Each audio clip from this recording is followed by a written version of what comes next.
What if Leonardo da Vinci created the weapons of the future in ancient Rome? Ancient Rome is shaken by new machines. Strange constructs have appeared on the hills above the city. Huge metal mechanisms resembling catapults, but with smooth surfaces, pipes, gears, and strange levers. Leonardo da Vinci, traveling through time, brought back blueprints and devices of the future to test in gladiator arenas and on the streets of Rome. The Romans initially look with disbelief at these strange metal constructs, but when the first energy beams and mechanical bolts fly from them, horror grips the city. In the Forum, a group of Roman soldiers attempts to attack the machines.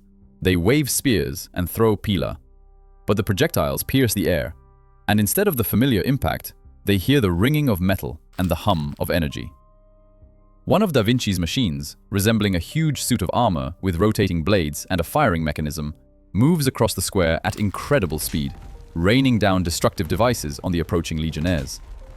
The soldiers try to coordinate, but before them lies technology they've never seen before. Fire, mechanical projectiles, hidden traps, and the instantaneous response of machines. Gladiators and mercenaries, who had previously fought in the arenas, approach the experimental devices, trying to find a weak spot. But Leonardo has foreseen everything. Each machine can change position, fire in different directions, and create crossfire. In one epic clash, a legionary runs up to a machine with a spear, trying to pierce its armor, but the spinning blade shears the weapon and sends it flying. Another machine fires projectiles, causing the Roman soldiers to retreat, breaking ranks. Chaos erupts in the streets. Da Vinci's wheeled devices move between columns, throwing back opponents, and shots of metal bolts whistle overhead. The soldiers try to use shields and formations, but their every move is calculated. The machines close off passages, closing in on the flanks, leaving no room to maneuver. Even gladiators, accustomed to the deadly arenas, are no match for this new weapon. Da Vinci watches the battle from the sidelines, adjusting the machine's positions using hidden levers and gears. His devices operate in sync. One machine distracts the enemy, another strikes concentrated groups of soldiers, and a third protects the rear and control points. Rome is transformed into an experimental field where traditional weapons collide with future technologies, and every step of a soldier or gladiator is a matter of life and death. Roman legionaries, disorganized by the onslaught of Da Vinci's machines, regroup. Commanders shout orders, trying to rally their men into tight formations. Gladiators, accustomed to the deadly arenas, take the flanks, using their speed and agility to attack the machines from the sides. But Da Vinci had foreseen this reaction. New mechanisms appeared on the streets like living guards, some firing projectiles, others spinning blades, and still others throwing out wire nets to slow the soldiers' advance. The first contact occurs in the Forum.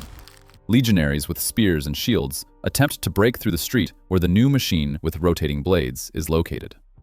Several fighters make a dash, but the blades shear off their pila and threaten their bodies.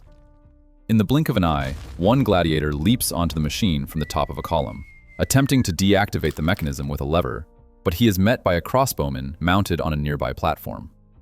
A brief, rapid battle ensues. Metal and steel clash with muscle and shields, each blow decisive. New devices appear along the narrow streets, wheeled platforms with ballistic mechanisms, throwing cannons, and even automatic shields that block passages to enemies. Soldiers and gladiators attempting to approach find themselves surrounded by crossfire and dangerous blades. One legionary throws a pilum through a hole in the mechanism, but a shot from the machine instantly neutralizes it, and a spinning blade deflects another soldier's weapon. In the center of the square, two gladiators attack the machine from a high platform, pushing it back and closing their shields. But more Da Vinci mechanisms instantly appear. Shells, bolts, and spinning blades create chaos, preventing the soldiers from gaining a foothold. Every step the legionnaires take is accompanied by the noise, impact, and whistle of metal projectiles. Da Vinci, observing from a higher vantage point, adjusts his positions and activates new devices.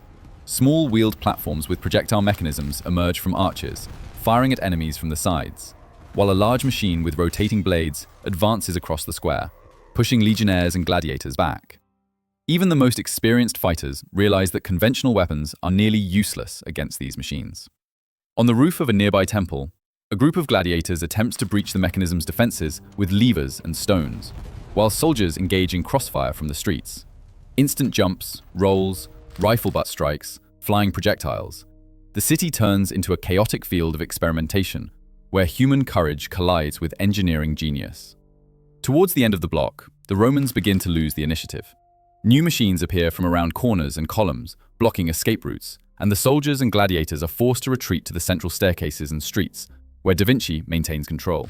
Chaos, fire, spinning blades, and projectiles create the feeling that an ordinary battle has become a clash of the future against the past. The Forum is once again covered in smoke and dust. Stone columns are littered with rubble, and the streets have been transformed into a chaotic battlefield. Legionnaires and gladiators attempt a final counterattack, but Da Vinci's machines move like living creatures. Spinning blades, wheeled platforms with projectile mechanisms, and automated shields create a dense barrier. Every Roman move is predicted and blocked. The first scene culminates.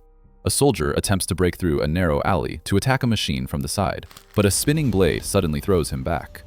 Simultaneously, a new machine emerges from an archway and fires projectiles at a group of legionnaires, sending them flying. The gladiators attempt to leap onto the mechanisms to disable them, but each leap is accompanied by a barrage of metal bolts and traps, instantly neutralizing their opponents.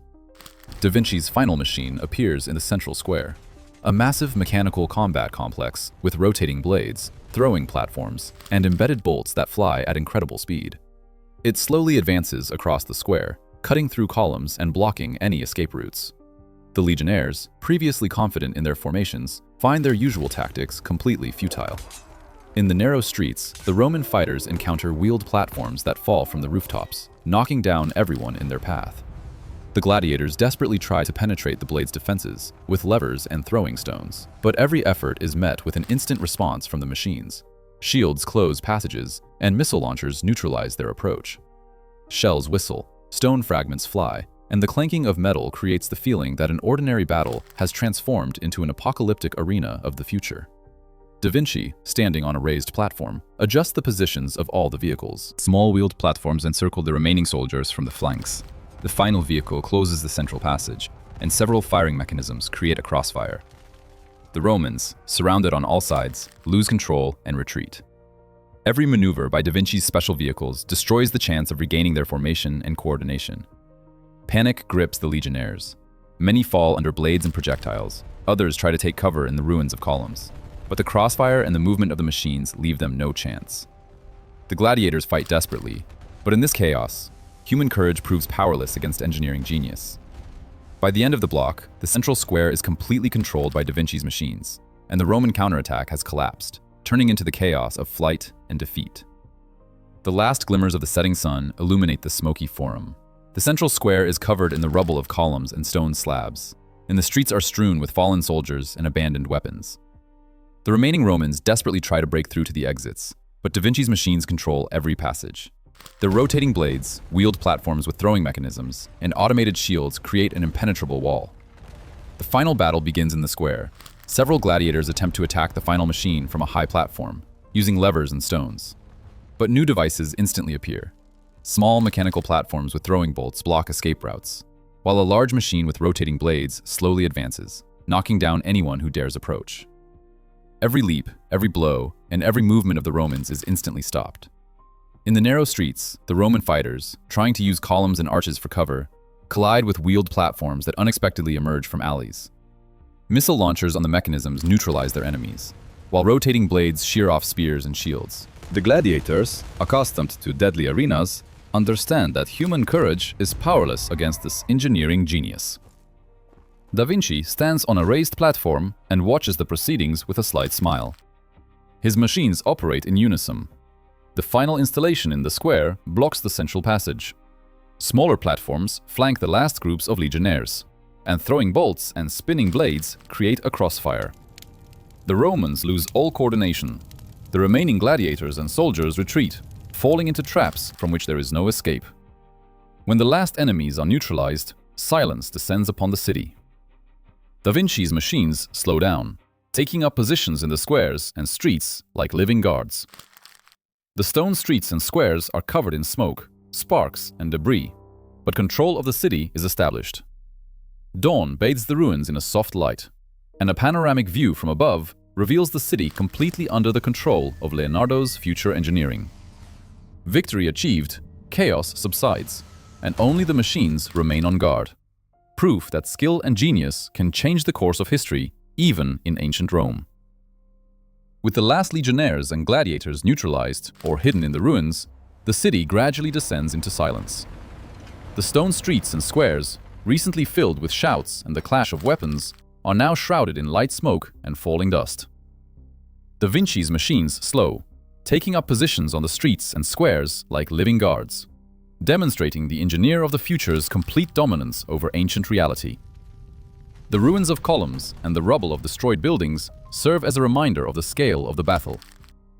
Some gladiators and legionnaires cautiously emerge from cover, only to find that any movement is instantly blocked by wheeled platforms, firing mounts, and rotating blades. Da Vinci, standing on an elevated platform, observes the city, adjusting the position of mechanisms and assessing the effectiveness of each machine. The panorama of the city from above reveals a majestic yet ruined scene. The squares, narrow streets, and the forum are completely under the control of the devices of the future. The light of dawn softly colors the ruins and metal structures, reflecting a mixture of genius and destruction. Machines that so recently terrified the Romans now stand motionless, monuments to engineering, demonstrating that courage and ingenuity can shift the balance of power in any era. Every step through the streets reminds us of the price of victory. Destruction, lost lives, and chaos mingle with a sense of complete control and the undeniable genius of Da Vinci. The city is living in a new order, where the mastery of engineering has completely surpassed the power of traditional weapons, and the legend of the temporary visit of the genius of the future will remain in the memories of the inhabitants as something impossible and majestic.